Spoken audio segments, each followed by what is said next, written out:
स्थानिक स्वराज्य संस्था निवडणुकीच्या पार्श्वभूमीवर मुख्यमंत्री आणि दोन्ही उपमुख्यमंत्र्यांच्या आज प्रचार सभा पार पडतायत। दोन्ही मुख्यमंत्री आणि दोन्ही उपमुख्यमंत्री हे आज प्रचार सभा घेत आहे। आपण बघतोय देवेंद्र फडणवीस, एकनाथ शिंदे, अजित पवार हे तिघही गेल्या काही दिवसांपासून प्रचार सभा घेत आहेत।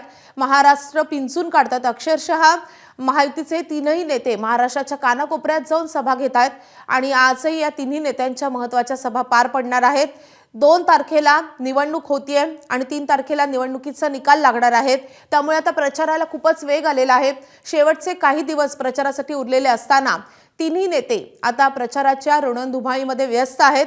मात्र दुसरीकडे आपण चित्र बघतोय, महाविकास आघाडीकडून तितकी प्रचारामध्ये आघाडी घेतलेली दिसत नाहीये। मात्र महायुतीमध्ये जोरदार प्रचार पाहायला मिळतोय। एबीपी माझा, उघडा डोळे बघा नीट।